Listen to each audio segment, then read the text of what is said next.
Hello दोस्तों। तो आज जिस टॉपिक में हम लोग बात करेंगे वो है मुहासे। पिंपल्स क्या होते हैं, तो पिंपल्स क्या होते हैं, क्यों होते हैं, कैसे इनको ठीक करेंगे, इस पे बात करते हैं।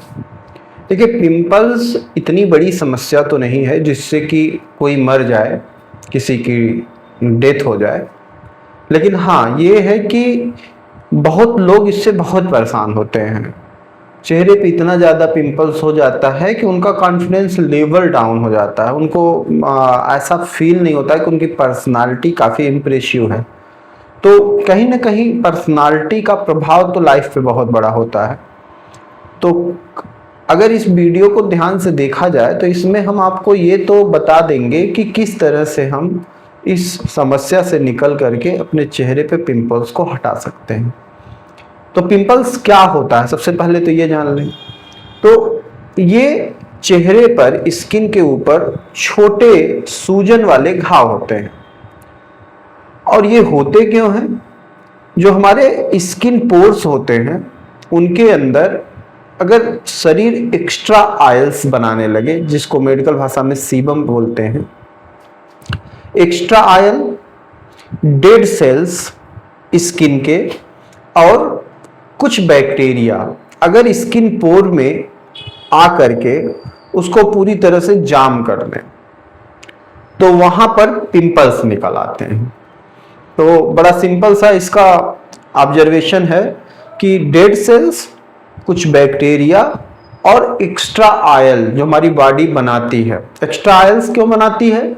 हमारे हार्मोन्स डिसबैलेंस के कारण। जब युवा अवस्था चालू होता है उस समय हार्मोन्स का बनना थोड़ा सा बढ़ जाता है। तो जब हार्मोन्स एक्स्ट्रा बनने लगेंगे, जितनी जरूरत है उससे ज्यादा, तो वो ज्यादा आयल्स क्रिएट करने लगते हैं। और वो आयल्स, डेड सेल्स और बैक्टीरिया मिल करके स्किन पोर्स को बंद कर देते हैं। तो वहां पर छोटा सा उभार जैसा प्रोड्यूस हो जाता है, जिसको मुहासे या पिंपल्स कहते हैं। ज्यादातर यह चेहरे पर, पीठ पर, कंधों पर, छाती पर, इन जगहों पे देखा जाता है। सबसे ज्यादा समस्या चेहरे की है। तो जैसा कि मैंने बोला कि मुहासे क्यों होते हैं, तो अभी अभी मैंने सेंटेंस बोला कि जब स्किन पोर्स बंद हो जाते हैं। कैसे बंद होते हैं? तो बैक्टीरिया के कारण, एक्स्ट्रा आयल के कारण। जो एक्स्ट्रा आयल जनरेट करता है, एक्स्ट्रा आयल क्यों जनरेट होता है? तो वो हार्मोन्स चेंजेस के कारण होता है। जब एंड्रोजन हार्मोन्स का स्तर ज्यादा हो जाता है तो ये आयल्स की मात्रा जो है बढ़ जाती है, जिसकी वजह से ये आयल्स, डेड सेल्स और ये कुछ बैक्टीरिया अगर स्किन पोर्स को बंद कर देते हैं तो उसके कारण पिंपल्स होता है।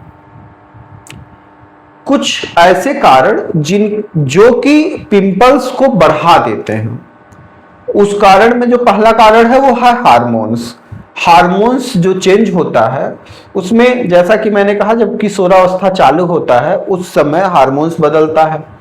मासिक धर्म जो फीमेल्स होती हैं उनके जब मेंसेज चलते हैं जिस समय, उस समय भी उनके हार्मोन्स चेंज होते हैं। गर्भावस्था के दौरान, प्रेगनेंसी के दौरान हार्मोन्स बदलते हैं।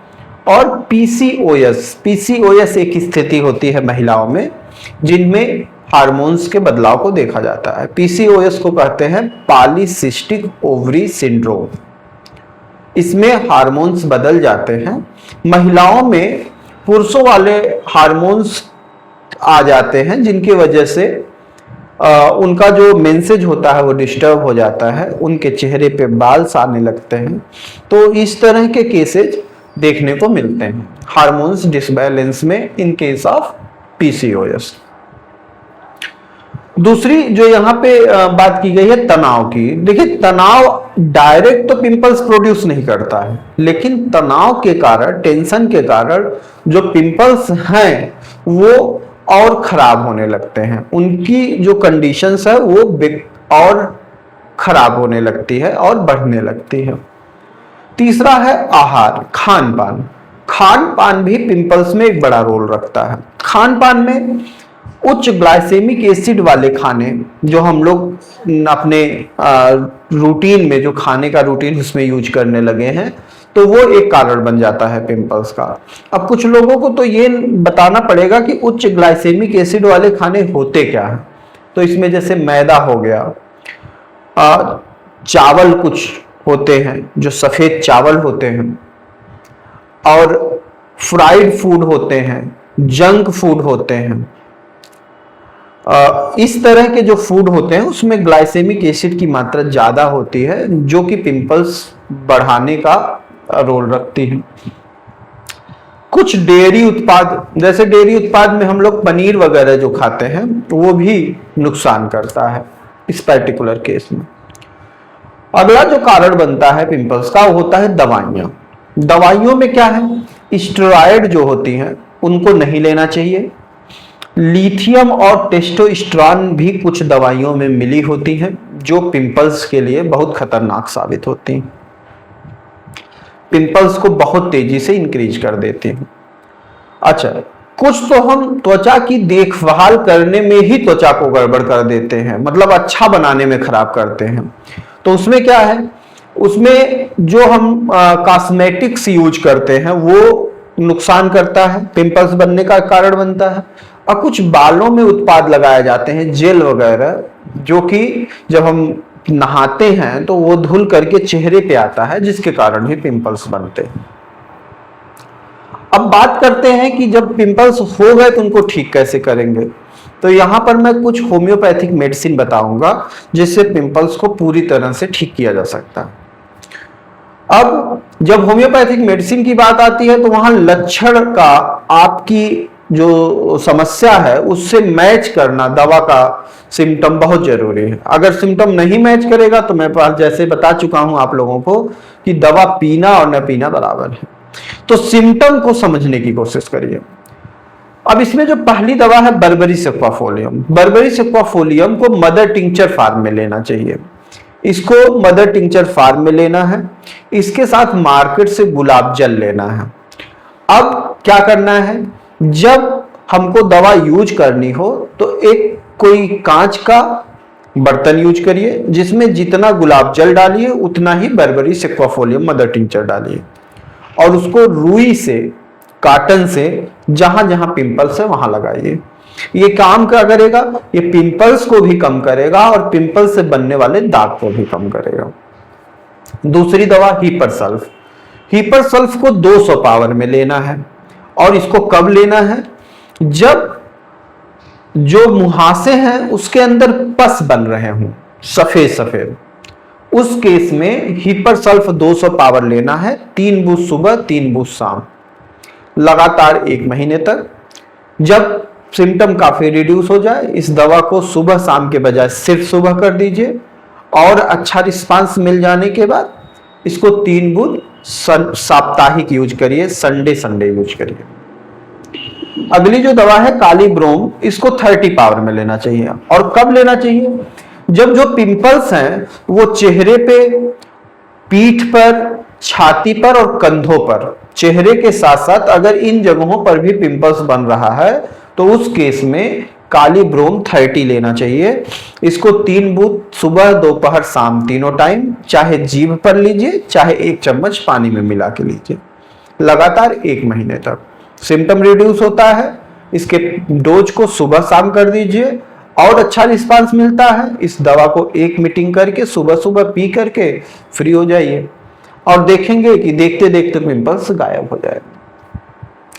जो अगली दवा है वो है सल्फर, सल्फर को भी 200 पावर में लेना है।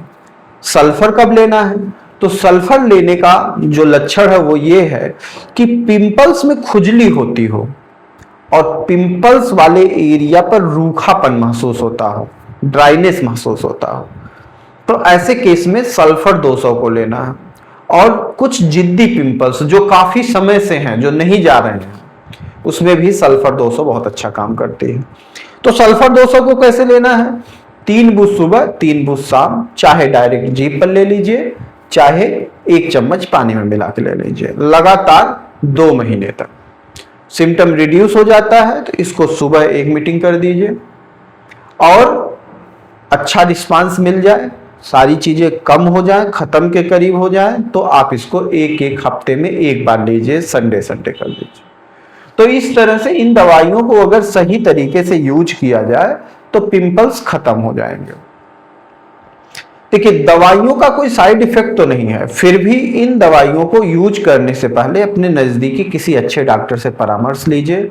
कोई भी दवा किसी डॉक्टर के परामर्श के बिना नहीं यूज करना चाहिए। नॉलेज के लिए हम आप लोगों के साथ इसको शेयर करते हैं। अगर किसी तरह का सलाह हमारी टीम से लेना है तो उनके लिए आप इस नंबर पर कांटेक्ट कर सकते हैं। यहां पे मैंने नंबर दे दिया है। नंबर को आप कांटेक्ट करके किसी भी तरह का सलाह ले सकते हैं। हमारी दवाइयां ऑल ओवर इंडिया बल्कि विदेशों में भी कुरियर के माध्यम से जाती हैं। तो अगर आप चाहें तो आपको दवा भी मिल सकती है। अगर आप किसी तरह की सलाह की जरूरत समझते हैं तो आपकी पूरी मदद की जाएगी। कोशिश किया जाएगा कि आपको इस समस्या से निकाला जाए। Thank you very much.